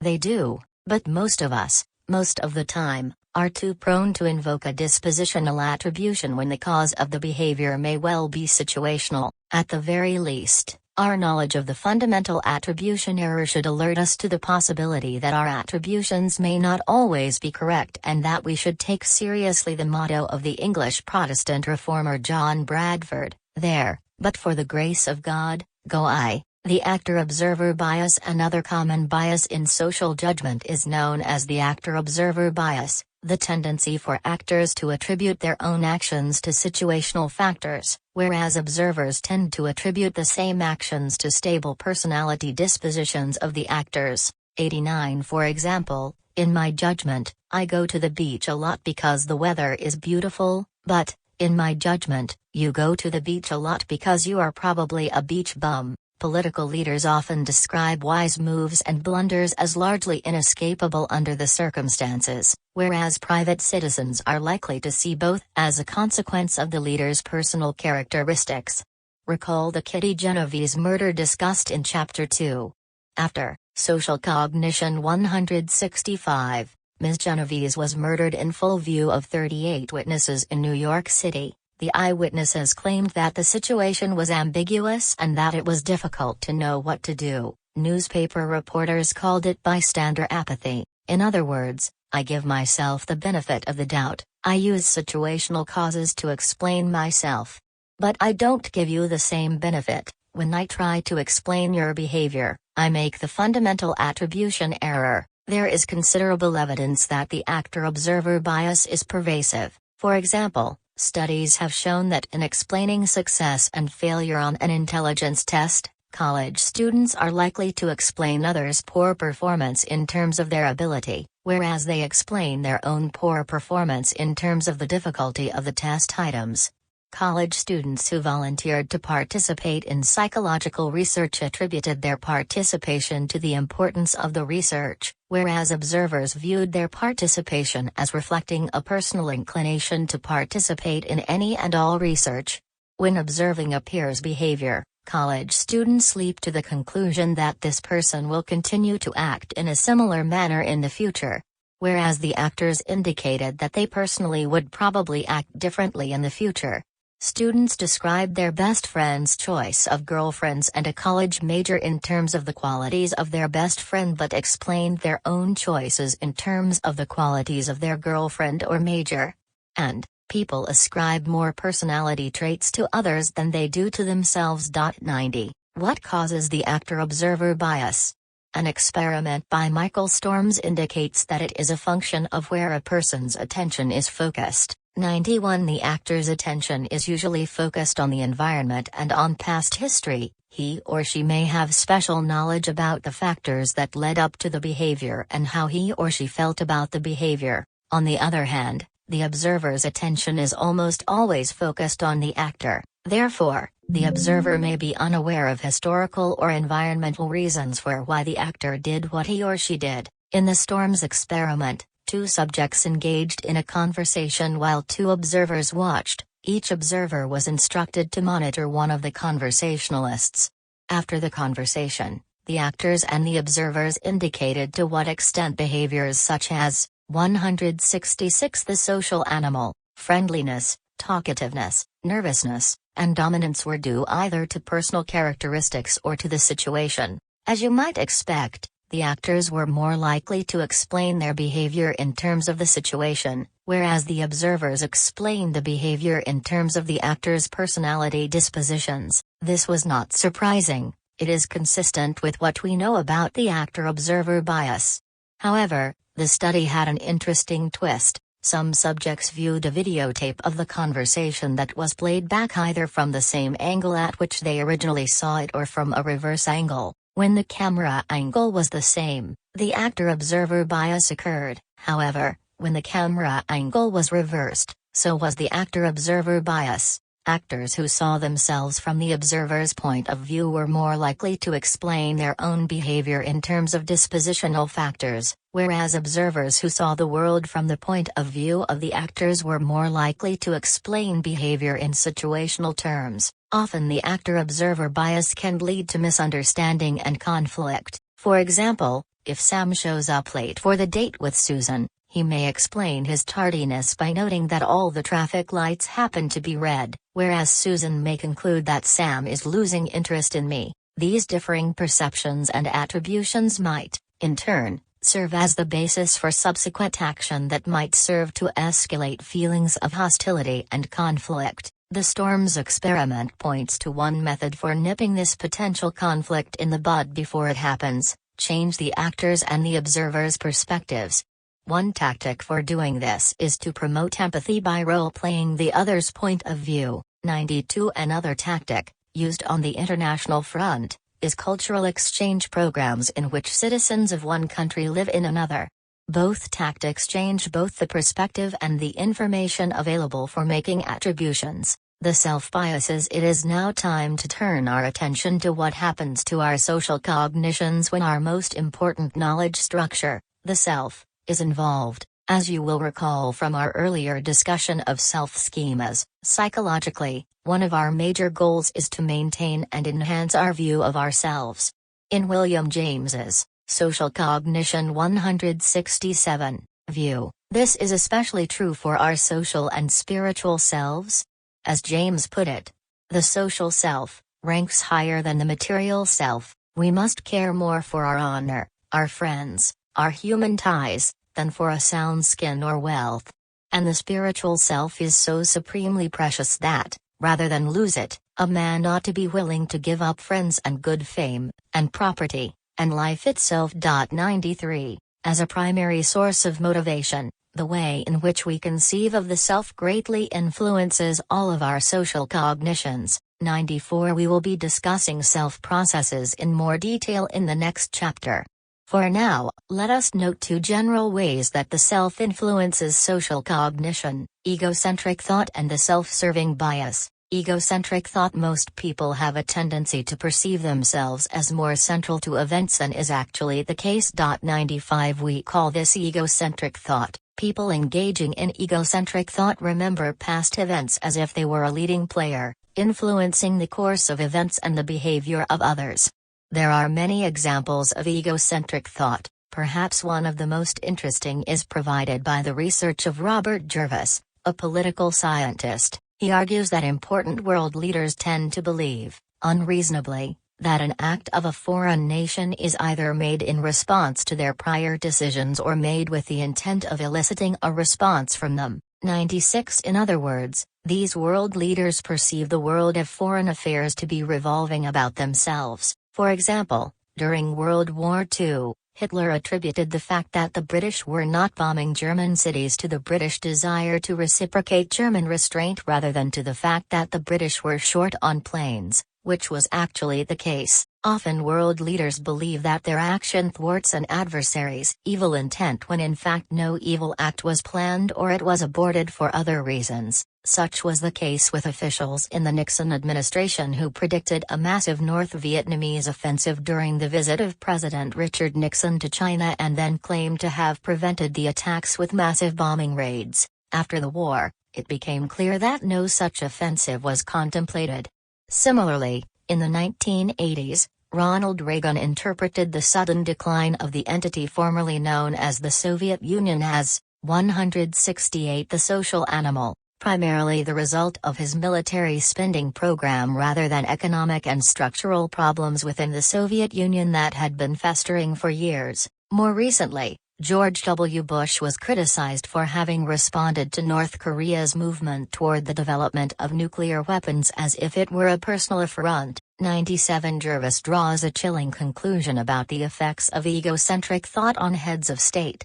The belief that one has been the cause of the behavior of other nations leads to an enhanced faith in deterrence, the belief that one can prevent future events by punishment and threats of punishment. It goes without saying that world leaders aren't the only ones who believe that they control events. It is a common phenomenon among us ordinary folks, as well. Ellen Langer 98 demonstrated the power of the illusion of control in a simple experiment. In this study, subjects bought lottery tickets. Half were allowed to choose their numbers, and half had their numbers randomly assigned. Later, the subjects were given the opportunity to sell the ticket back to the experimenter. Langer found that those who had chosen their own lottery numbers demanded up to 4 times as much money for it as those who were assigned numbers. The subjects in this experiment were under the illusion that choosing their own number increased their chances of winning. Of course, as we all know, the winning ticket is determined by chance alone. No number has a greater chance of winning than any other number, regardless of who chose it. But the illusion of control fostered by egocentric thought is a powerful one. It is small wonder that most state lotteries allow us to select our own numbers. Another interesting manifestation of egocentric thought is the assumption in social situations that others are paying more attention to us than they are. For example, a teenager may dread going to school with a pimple on his forehead or on a bad hair day because everyone will notice. Thomas Kilovich 99 and his associates have found, however, that such worries are often greatly exaggerated. In a clever experiment, he had college students don an attention-arousing t-shirt, one with a large picture of Barry Manilow on it, and then enter a room full of other students. After interacting with the students for a while, the participant was asked to estimate the number of students who had noticed the decidedly uncool t-shirt. Gilovich also asked everyone in the room if they had noticed the shirt. The Social Cognition 169 participants thought that about 50% of the people in the room noticed their shirt. In reality, however, only about 20% had noticed. Because we always see the world through our own eyes, it is very difficult for us to see ourselves through the eyes of others. We imagine they see us the way we see ourselves. The belief that oneself is the center of the universe helps explain a paradox that occurs every day in U.S. newspapers. Although many Americans are proud of our country's technological and scientific achievements, fewer than 10% of daily newspapers carry a regular column on science. In contrast, more than 90% of these newspapers carry a daily feature on astrology, a means of attempting to predict the future using the position of the stars. Why do people believe in astrology? The stock and trade of the newspaper horoscope is the Barnum Statement, named after the showman P.T. Barnum, who is often credited with saying, "There's a sucker born every minute." A Barnum Statement is a personality description vague enough to be true of almost anyone. For example, suppose I were to study your astrological chart and tell you, you are quite reserved in unfamiliar social situations. You view life with a mixture of optimism and pessimism. You have an open mind but can take a firm stand when the situation calls for it. Would you think me a particularly talented reader of the stars? A moment's reflection will tell you that this description fits almost everyone, but, because of our tendency to think egocentrically, most of us will feel that the Barnum Statement is a bullseye description of us. Most of us do not stop to think that almost everyone else feels the same way. Thus, the newspaper horoscope is an appealing item for a great many people. Moreover, as Research 100 has demonstrated, even people skeptical of astrology can be swayed if the Barnum Statement is both believable and positive. Skeptics who were given a phony astrological description of themselves that was generally true of most people and was worded in a flattering way showed reduced skepticism and increased confidence in astrology. In another experiment designed to test the believability of Barnum statements, Richard Petty and Timothy Brock 101 gave subjects a phony personality test and then administered bogus personality feedback and results. Half the subjects received a positively written Barnum statement describing them as open-minded, whereas the other half received a posi, 170 the social animal, positively written statement describing them as closed-minded. Although the personality feedback was bogus, almost all of the subjects believed it to be a very good description of their personality. What is more, Petty and Brock found that subjects' newfound personality influenced their subsequent behavior. Specifically, open-minded and closed-minded subjects were asked to list their thoughts on two controversial issues. Those subjects who had randomly received a Barnum statement describing them as open-minded listed thoughts on both sides of the issue, whereas those who had received a closed-minded personality statement tended to list arguments on only one side of the issue. This is yet another example of how our beliefs and expectations can create social reality. The tendency toward egocentric thought occurs in subtle ways that frequently include our memory for past events and information. One very common finding is that people have superior memory for information descriptive of the self. 102 Moreover, when working in groups, individuals tend to focus on and recall their own performance at the expense of retaining information about the performance of others. In addition, when a person plays an active role in generating information, that information is better recalled than when it was passively received. Finally, studies repeatedly show superior memory for information that is related to the self, that is, when people think about how a term or an object applies to themselves, they remember it better than when the same term or object applies to others. The role of egocentric thought in memory does have practical implications for the student. One of the best ways to recall material from this book is to relate it to your personal experiences, to think how it applies to you. This will help you do better on the next test. The self-serving bias. The self-serving bias refers to a tendency for individuals to make dispositional attributions for their successes and situational attributions for their failures. For example, in a basketball game, if Linda sinks a difficult shot, chances are she will attribute it to her great eye and leaping ability. On the other hand, if she misses, she might claim that she was fouled or that there was a soft spot in the floor that led to a mistiming of her jump. Automobile driving provides many opportunities for motorists to engage in the self-serving bias. For example, the following are actual written, Social Cognition 171. Reports given by drivers involved in automobile accidents. 103 As can be seen, the self-serving bias is much in evidence. The telephone pole was approaching fast. I attempted to swerve out of its way, when it struck the front of my car. An invisible car came out of nowhere, struck my vehicle, and vanished. My car was legally parked as it backed into the other vehicle. As I reached an intersection, a hedge sprang up, obscuring my vision. I did not see the other car.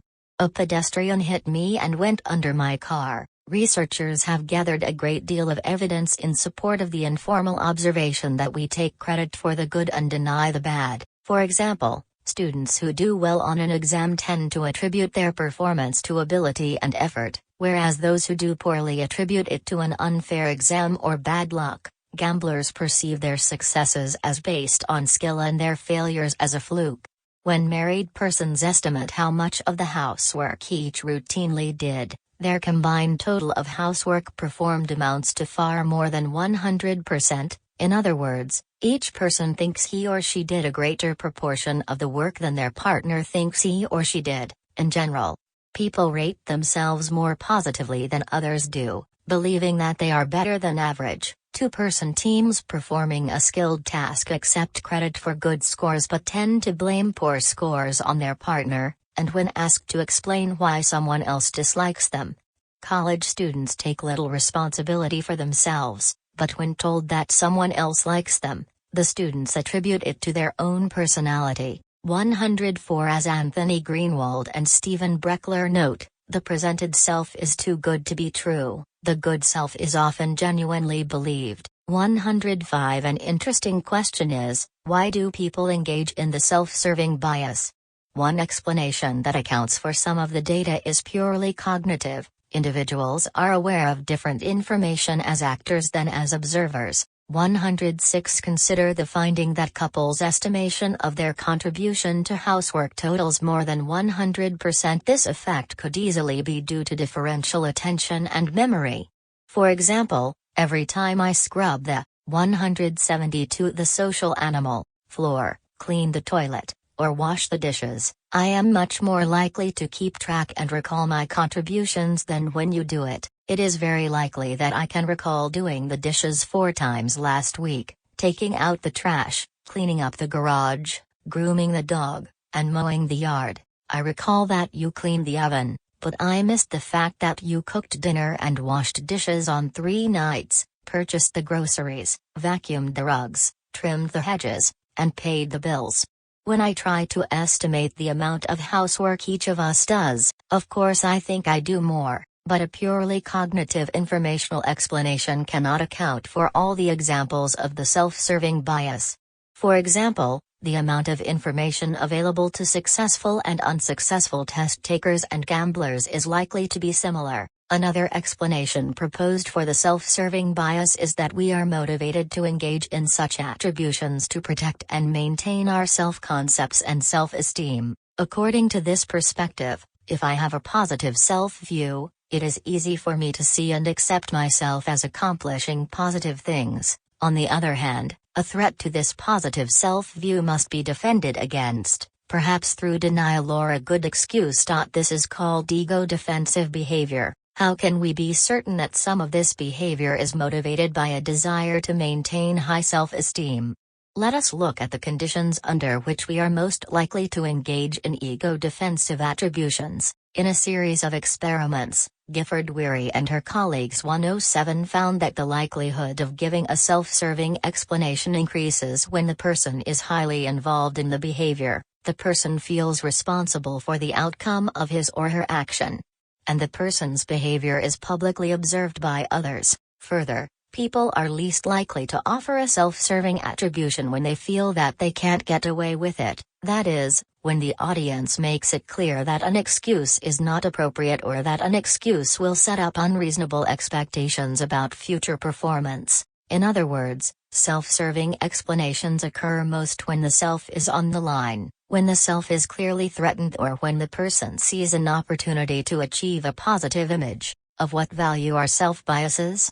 When we treat mental processes as objects and discover that the overwhelming majority of people engage in such behavior as egocentric thought and the social cognition 173, self-serving bias, it would be easy to conclude that humans are pathetic, irrational, silly organisms who blind themselves from seeing things as they are, and self-biases should be eliminated at all cost. Such conclusions would be gross oversimplifications. First, as mentioned earlier, although we humans frequently engage in biased thinking, we are also capable of clear, rational thought. Moreover, self-biases can serve important purposes. The individual who believes that he or she is the cause of good things will try harder and persist longer to achieve difficult goals. Such efforts can result in new scientific discoveries, great works of art, or political agreements that can be of great benefit to millions of people. An interesting example of this kind of process emerges from the results of a study of basketball players done by Robert Grove and his colleagues. 108 Grove found that winning teams attributed their success to stable causes, while teams that lost attributed their failure to unstable causes like flukes, bad breaks, and the like. This bias can be beneficial because it allows losing teams to avoid being psychologically devastated by setbacks, to hang in there and continue playing in the face of a string of defeats. There may be even more important temporary benefits to self-biases, as well. That's what Shelley Taylor found. 109 She interviewed hundreds of people who had faced tragic or near-tragic events. Her interviewees included rape victims, cancer patients, and others with life-threatening illnesses. She found that, Far from destroying these individuals, the tragic event had given most of them a new lease on life. This was especially true if they held overly optimistic perceptions concerning their chances of recovery from disease or believed that they could control the likelihood of future victimization. The belief that one can overcome tragic obstacles, even if this belief was an illusion, led these people to adopt better health practices and to develop coping strategies for dealing with stress that had a salutary effect on their lives. Similarly, Martin Seligman 110 has found across a variety of studies that an optimistic style of thinking, believing that a defeat is due to bad luck and can be overcome by effort and ability, leads to more achievement, better health, and an improved mental outlook. In brief, engaging in egocentric thought and self-serving attributions has an array of benefits. At the same time, it is important to bear in mind that these positive consequences are not without their price. 174 The social animal, and as you have undoubtedly gathered, the major price is a somewhat distorted picture of the self and the world in general. Ironically, as we have seen, this distorted picture of the world is frequently caused by a motive to justify ourselves and our behavior, to interpret or distort the meaning of our actions so as to bring them in line with what we would regard as consistent with the actions of a morally good and sensible human being. For me, one of the most fascinating aspects of the social animal is our touching need to see ourselves as good and sensible people, and how this need frequently leads us to perform actions that are neither good nor sensible. The human tendency for self-justification is so important that it deserves a chapter all to itself. It is to this chapter that we now turn. Social Cognition 175. Saul Steinberg, Untitled Drawing, Ink on Paper. Originally published in The New Yorker, February 16, 1963. Copyright The Saul Steinberg Foundation, Artists' Rights Society, New York. 5. Self-justification. Picture the following scene. A young man named Sam is being hypnotized. The hypnotist gives Sam a post-hypnotic suggestion, telling him that, when the clock strikes 4 o'clock, he will go to the closet, get his raincoat and galoshes, and put them on, grab an umbrella, walk 8 blocks to the supermarket and purchase 6 bottles of bourbon, and return home. Sam is told that, as soon as he re-enters his apartment, he will snap out of it and be himself again. When the clock strikes 4 o'clock, Sam immediately heads for the closet, dons his raincoat and galoshes, grabs his umbrella, and trudges out the door on his quest for bourbon. There are a few strange things about this errand. It is a clear, sunshiny day. There isn't a cloud in the sky. There is a liquor store half a block away that sells bourbon for the same price as the supermarket 8 blocks away, and Sam doesn't drink. Sam arrives home, opens the door, re-enters his apartment, snaps out of his trance, and discovers himself standing there in his raincoat and galoshes, with his umbrella in one hand and a huge sack of liquor bottles in the other. He looks momentarily confused. His friend, the hypnotist, says, "Hey, Sam, where have you been?" "Oh, just down to the store." "What did you buy?" It seems I bought this bourbon." "But you don't drink, do you?" "No, but, I'm going to do a lot of entertaining during the next several weeks, and some of my friends do." "How come you're wearing all that rain gear on such a sunny day?" "Well, actually, the weather is quite changeable this time of year, and I didn't want to take any chances, but there isn't a cloud in the sky." "Well, you never can tell. By the way, where did you buy the liquor?" "Oh, hey. Well, down at the supermarket." "How come you went that far?" "Well, it was such a nice day, I thought it might be fun to take a long walk." People are motivated to justify their own actions, beliefs, and feelings. When they do something, they will try, if at all possible, to convince themselves that it was a logical, reasonable thing to do. There was a good reason why Sam performed those silly actions. He was hypnotized, but because Sam didn't know he had been hypnotized, and because it was difficult for him to accept the fact that he was capable of behaving in a nonsensical manner, he went to great lengths to convince himself that there was a method to his madness. that his actions were actually quite sensible. The experiment by Stanley Schachter and Jerry Singer discussed in Chapter 2 can also be understood in these terms. Recall that these investigators injected people with epinephrine. Those who were forewarned about the symptoms caused by this drug had a sensible explanation for the symptoms when they appeared. Oh, yeah, that's just the drug affecting me. Those who were misled about the effects of the drug, however, had no such handy, logical explanation for their symptoms, but they couldn't leave the symptoms unjustified. They tried to account for them by convincing themselves that they were either deliriously happy or angry, depending on the social stimuli in the environment. 178 The social animal. The concept of self-justification can be applied more broadly still. Suppose you are in the midst of a great natural disaster, such as an earthquake. All around you, buildings are toppling and people are getting killed and injured. Needless to say, you are frightened. Is there any need to seek justification for this fear? Certainly not.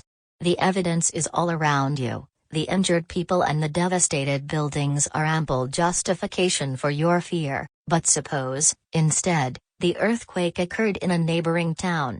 You can feel the tremors, and you hear stories of the damage done to the other town. You are terribly frightened, but you are not in the midst of the devastated area. Neither you nor the people around you have been hurt, and no buildings in your town have been damaged. Would you need to justify this fear? Yes, much like the people in the Schachter-Singer experiment experiencing strong physical reactions to epinephrine but not knowing why, and much like our hypnotized friend in the raincoat and galoshes, you would be inclined to justify your own actions or feelings. In this situation, you see nothing to be afraid of in the immediate vicinity, so you would be inclined to seek justification for the fact that you are scared out of your wits. This disaster situation is not a hypothetical example, it actually occurred in India. In the aftermath of an earthquake, investigators collected and analyzed the rumors being spread. What they discovered was rather startling. Jamuna Prasad, an Indian psychologist, found that when the disaster occurred in a neighboring village such that the residents in question could feel the tremors but were not in imminent danger, there was an abundance of rumors forecasting impending doom. Specifically, the residents of this village believed, and helped spread rumors to the effect that a flood was rushing toward them. February 26 would be a day of deluge and destruction. There would be another severe earthquake on the day of the lunar eclipse. There would be a cyclone within a few days. And unforeseeable calamities were on the horizon. Why in the world would people invent, believe, and communicate such stories? Were these people masochists? Were they paranoid? Certainly these rumors would not encourage the people to feel calm and secure. One rather compelling explanation is that the people were terribly frightened, and because there was not ample justification for this fear, they invented their own justification. Thus, they were not compelled to feel foolish.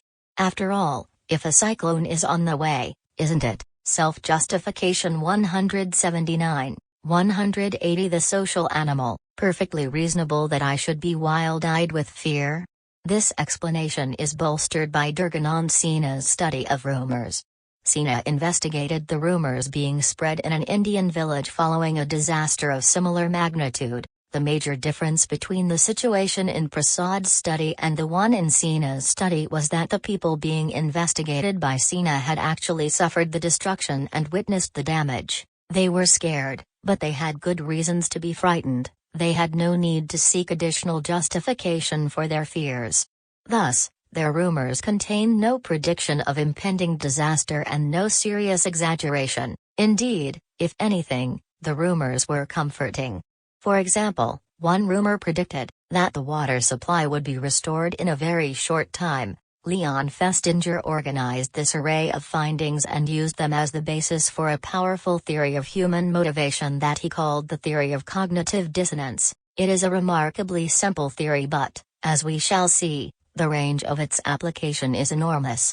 Basically, cognitive dissonance is a state of tension that occurs whenever an individual simultaneously holds two cognitions that are psychologically inconsistent. Stated differently, two cognitions are dissonant if, when considered alone, the opposite of one follows from the other. Because the occurrence of cognitive dissonance is unpleasant, people are motivated to reduce it. This is roughly analogous to the processes involved in the induction and reduction of such drives as hunger or thirst, except that, here, the driving force arises from cognitive discomfort rather than physiological needs. To hold two ideas that contradict each other is to flirt with absurdity, and, as Albert Camus, the existentialist philosopher, has observed, humans are creatures who spend their lives trying to convince themselves that their existence is not absurd. How do we convince ourselves that our lives are not absurd? That is, how do we reduce cognitive dissonance? By changing one or both cognitions in such a way as to render them more compatible with each other, or by adding more cognitions that help bridge the gap between the original cognitions. In the preceding chapter, we learn that beliefs and attitudes are not always good predictors of a person's behavior.